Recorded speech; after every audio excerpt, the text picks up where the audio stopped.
Hi, my name is Laura Johnson, and I'm with the National Social Anxiety Center of Silicon Valley.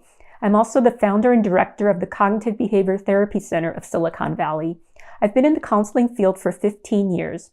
I'm a licensed marriage and family therapist and a licensed professional clinical counselor. I have a passion for cognitive behavior therapy, and I introduced schema therapy into my repertoire about 5 years ago. I'm both a certified cognitive therapist and an advanced certified schema therapist. Today I'm going to talk to you about schema change worksheets and how you can use them to change your schemas and modes when you have avoidant personality disorder. So the schema change worksheet is similar to the thought record that we use in cognitive behavior therapy. The main difference is that we identify our schemas, the schema modes, as well as any similar childhood experiences that you may be reminded of when you are triggered. Just as a brief review, a schema is your core beliefs. And if you saw my videos earlier, you'd know that there are 18 schemas, and some are more common with avoidant personality disorder. And today, when I go through this, I will identify some of the common schemas that my buddy Charles has in his background. The other thing that's different about a schema change worksheet is that we identify the schema modes. Modes are how you react when a schema is triggered. So there are many different ways you might react. In schema therapy, our goal is to stay in the healthy adult mode, but sometimes we can't stay there when a schema is triggered, and our maladaptive modes might be triggered. And there are 3 types of maladaptive modes. One is the child modes. So in the case of avoidant personality, the lonely child mode is often triggered. The other modes are compliant surrenderer, the avoidant modes, and the overcompensating modes. With avoidant personality disorder, you can guess which mode might be triggered, and that is the avoidant mode. And that is often triggered with our buddy Charles.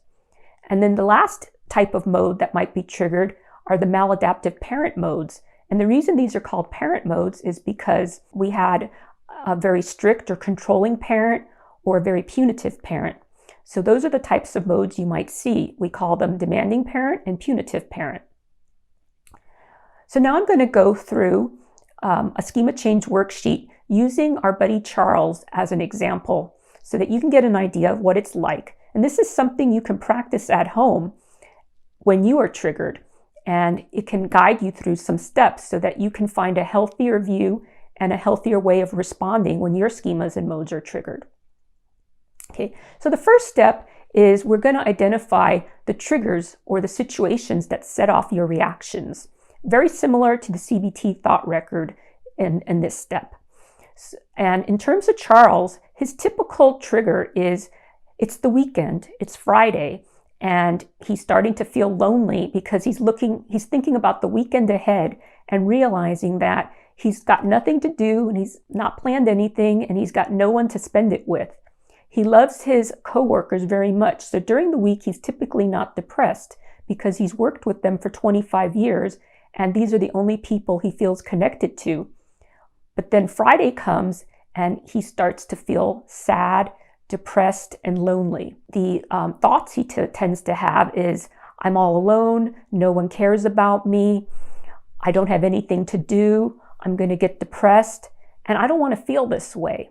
I don't want to feel these feelings. He's very avoidant of his feelings as well. So what does he actually do? Well, when he's at work, he typically says, well, I'm going to go home and maybe I'll ride my bicycle this weekend. But then on his drive back home, he sees the liquor store and he says, well, maybe I'll just stop at the liquor store and I'll buy a pint of whiskey.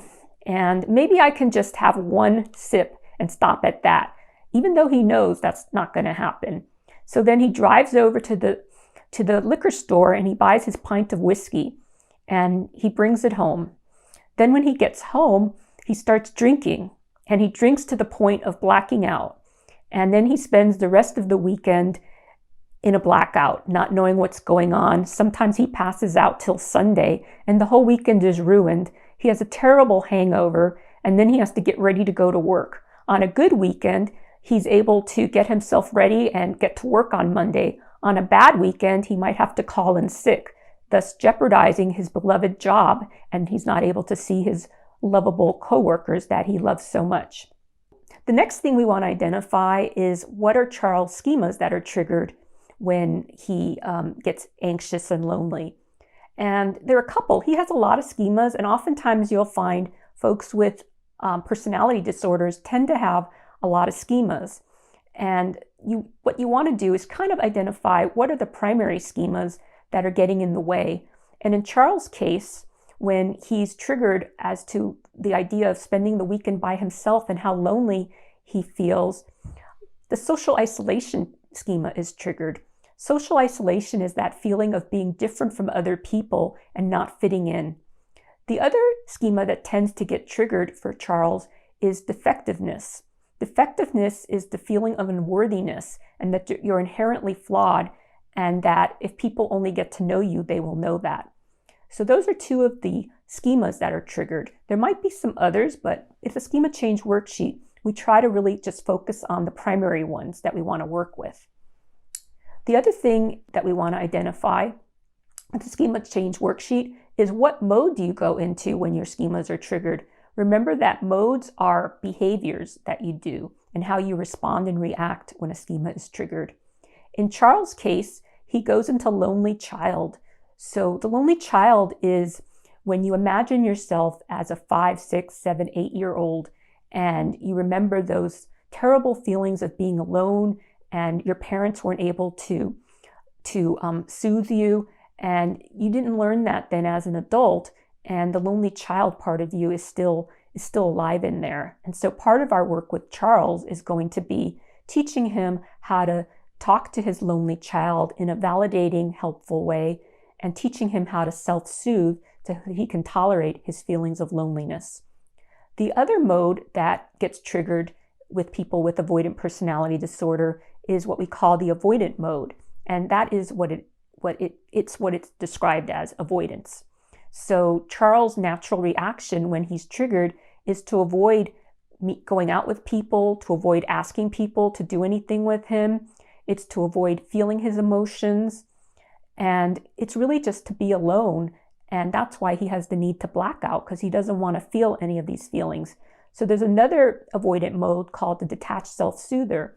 And that's the mode that folks use when they use alcohol, drugs, food, gambling, and other addictive behaviors to block out their feelings of loneliness or block out any other feelings they don't want to feel. So in terms of the similar childhood and teen experiences, he often felt lonely as a child.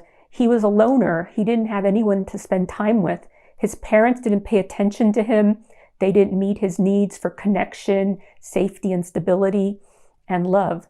And he really feels when he gets into this schema that no one cares about him, that he's not able to make new friends, that even if he made new friends, they wouldn't really like him anyway. And thus he's very avoidant and doesn't really even take an effort to try to meet new people. So the next step with the schema change worksheet is to identify what are your realistic reactions. Just because you have a schema and a mode triggered, it doesn't mean that you're being unrealistic. Parts of what you are thinking and doing might make a lot of sense given what's happening. So the first question you ask yourself is, in what ways did my reactions make sense? And the second question is, what did the other person do to cause or worsen the situation? And the second question only applies if it's an interpersonal situation or interpersonal trigger. In Charles' case, it's more about what way did his reaction make sense. So it makes sense that if he's lonely and if he doesn't have any friends, that he's going to want to avoid, he's going to want to black out, and he's not going to enjoy the weekend. So his feelings and his desires to avoid are very valid. However, they're not very healthy. But we at least want to let Charles know that we understand and we care about him, and that it's normal to want to escape when you don't have much to look forward to and you don't feel that anybody cares about you. So the validation is really important for Charles. The second question is related to overreactions. Now we want to help Charles explore in what ways did he exaggerate or misinterpret the situation What did he do to cause or worsen the situation? Well, it's pretty obvious to us that drinking all weekend and blacking out and having no weekend and then possibly being so sick you can't go to work on Monday is not a really good reaction to loneliness. And Charles doesn't know any other ways. So part of the schema therapy with Charles is going to teach him other ways that he can handle his emotions and other ways he can find things to do on the weekend and how he can connect with people so he no longer has to drink his way through the weekend in order to feel like he can tolerate his negative emotions. So the next stage of the schema change worksheet is the healthy view.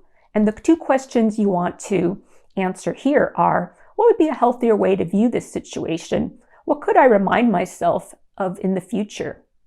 So in Charles' case, some of the things he could remind himself of is that I do have some friends at work. Some of them are available on weekends. Some of them are single like me, and they might have time to spend with me. He could also remind himself that he has some hobbies that interest him. He's very interested in the moon and the sun, and he's really interested in going to someplace where he can find like-minded people. So he can remind himself that maybe this weekend I can attend a meetup group with people with similar interests.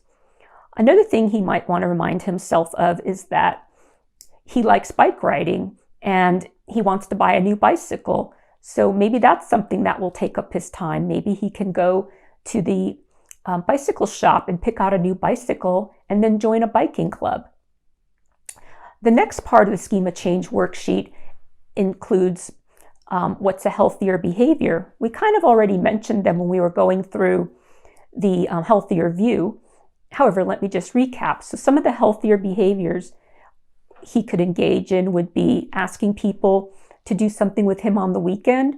It could be going to the bike shop and then going on a bike ride. It could be a meetup group.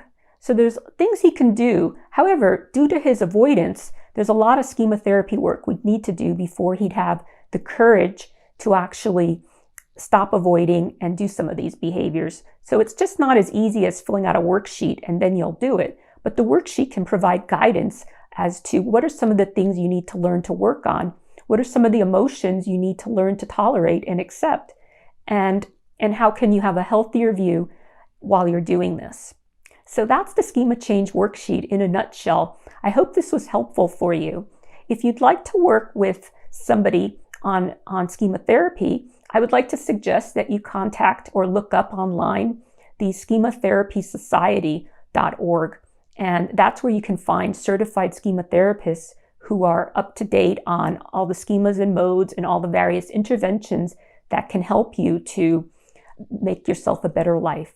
Thank you and have a nice day.